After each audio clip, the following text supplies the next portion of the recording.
I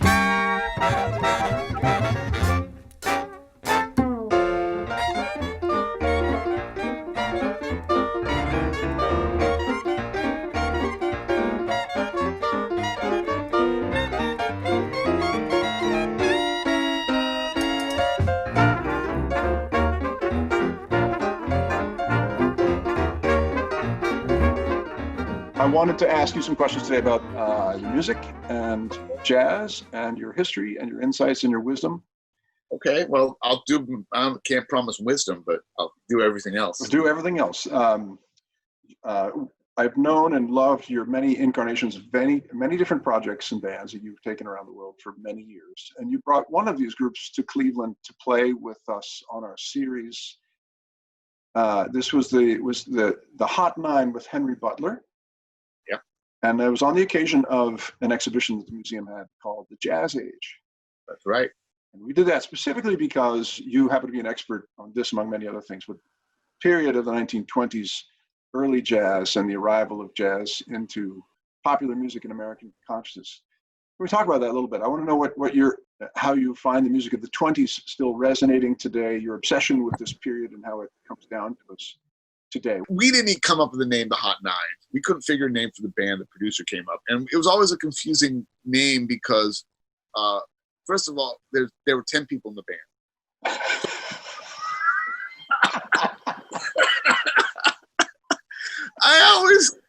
And if it was called Henry Butler and the Hot Nine, I'd understand that. But it's called Butler, Bernstein, and the Hot Nine, which none of that makes sense because it could be Butler, Bernstein, and the Hot Eight. But I think there was also already a band called the Hot Eight Brass. I don't.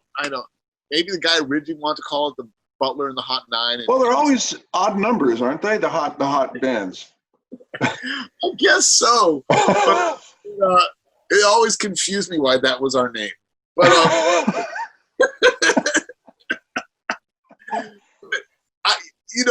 I think any musician who's serious about music loves those the Hot Nine, Hot Seven records because those are kind of the benchmark of our American music. One of the great things about this lockdown is I've been making all these phone calls. And I've been talking to these crazy instrument collectors because I'm also, at one point, I was really into collecting instruments and collecting mutes. And so I've been kind of connecting with people all over the world. And this guy says, here's a trumpet right here from 1929. And if you want to do a little editing, there's a very famous picture of Louis Armstrong in 1931 with the same trumpet. If you can't find that, I'll find it for you. It's one of the pictures you see all the time. And it's really jazz age. There's never been, it was a trumpet that looked like this. It's gold plated. It has beautiful engraving that goes you won't be able to see it, but it's an engraving of a windmill right here. A windmill. Yeah, I don't know why they did it, but it's super ornate. Right here is a windmill. It's engraved all the way, even the edge of the bell is engraved here. Yeah. It has a really modernistic trigger mechanism here that didn't exist in any of the trumpets ever since. It's very streamlined. So this is what this is a slightly more modern trumpet made by the same company. So this is what a regular trumpet would look like width-wise, right? Yeah. And this is see how narrow this is, how narrow this is. So it was just, and they also kind of took the bell here and they turned it on the inside. On most trumpets, this bell there's no angle on it. So they made like a beautiful angle here. And if you look at, you gave me a link to a lot of the things that were on the exhibition, and a lot of the art from the 20s and the 30s, the jewelry and the bookcases and the chairs and the vases would have these little curves in them. These little, it's making one extra turn. You know what I'm saying? Make it a little more, I don't know, beautiful, I guess you'd call it. Do you think that was specific to that instrument? Was that a design choice, or is there a sort of technical reason to be? No, this is completely designed. This does not affect the technical. This is only about the beauty of the instrument. So what they've done, they've taken, this would normally be on this side, and this would just not curve. It would come, every other trumpet, this is the only trumpet they made like this. It's just to give it, it's like a jazz age trumpet. Beautiful. And my I didn't even realize that it was the trumpet that Louis Armstrong played in the 30s. I mean, no one really, they don't really have a lot of intrinsic value, except for maybe that the fact that they're gold plated. But so I used to buy these trumpets just because they were around at a certain time. And I didn't even realize that's what I had. And I was talking to this guy. So I figured, why don't I play, since this trumpet's from 1929, why don't I play Louis Armstrong's West End Blues intro from 1928? Oh, Right now? love it. Yeah, thanks.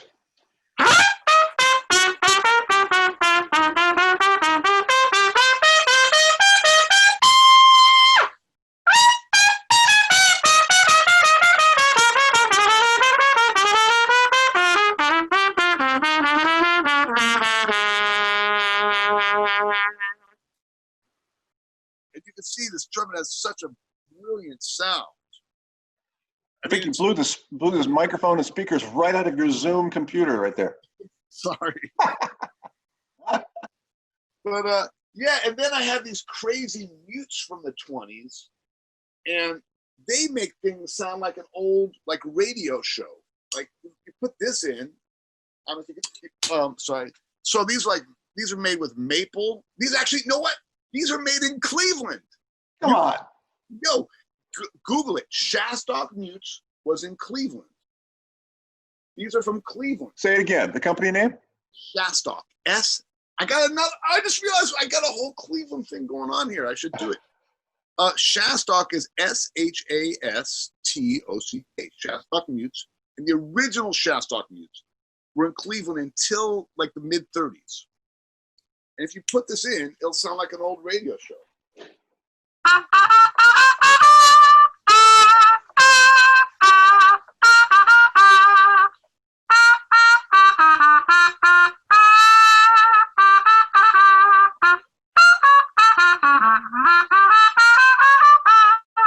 That's an old song called Big Butter and Eggman. And Big Butter and Eggman, a classic. And this probably is about 1925. I don't know, just guessing. Henry was the New Orleans engine of this band. Yeah. But we play this music and figure out a way that is relevant to who we are, because Henry gave us the gift of this music. I mean, I have these giant books of music, you know, and there was, you know, easily 15, 20 unrecorded arrangements I did for him. Well, now that Henry's gone, there's not going to be anyone who plays. Henry was like the last of the piano professors. I mean, you have people, you know, you do have young people. I mean, Jonathan Batiste is, of course, amazing, but it's just different because, you know, they just came up in a different way. I mean, Henry studied with Professor Longhair. Henry, you know, was one of the few people that went to Professor Longhair's house and was with him. He's directly connected to him. That connection's no longer, it's over. You know, I mean, Henry's gone, Art Neville's gone, Alan Toussaint's gone, Dr. John. As you walk around, well, not today, no one's really walking around today, but where do you see the echoes and vestiges of the 1920s around us anymore? I mean, you're keeping a certain music, an idea alive and persistent in musical culture, but where else do we see it, or do we? Very hard to say, man, because, you know, the world, you're bringing up a whole philosophical situation here where we are in, I think up until 5 years ago, you would have seen it more, but, you know, the whole 20s jazz age was a result of the Industrial Revolution. That trumpet I showed you with all those curves and all the beautiful, all this stuff is Industrial Revolution stuff. You know, that's what all these beautiful things that people were able to make. And then what happened was we've gone to the next revolution, the digital revolution. I will say that the incredible change we've seen in the last 10 years is more the way people function in the world than actually our physical world. How do you mean? Tell me more. Because of, where's my little phone? I put it over where so it won't disturb me. You know, because that little phone that people hold in their hands and it has everything they need. It has it's their computer, it's their TV. They watch movies on it. They can't remember something, they Google it. Like everything you need is right there. So it's just changed how people relate to the world. When that little thing is everything you need, as opposed to going to a library, or as opposed to buying a record and putting a record on a record player, or as opposed to going to a movie theater, or all those things that happened in the 20s. The movie industry, the record industry, commercial book industry, all these things that kind of happened in America in that period have been changed by the device. There's no need for the book industry. There's no need for records. There's no need to go to a movie theater. But there is a need for it. We think it was. We'll find out. We'll find out when We'll find out. Do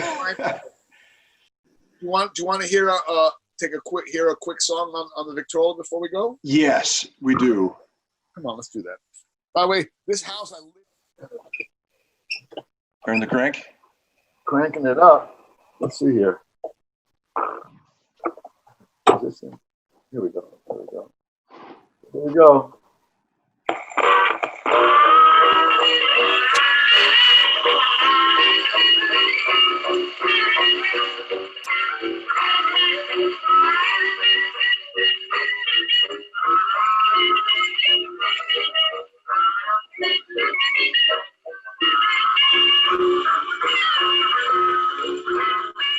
Everyone's just sitting at home trying to figure out what to do with their time.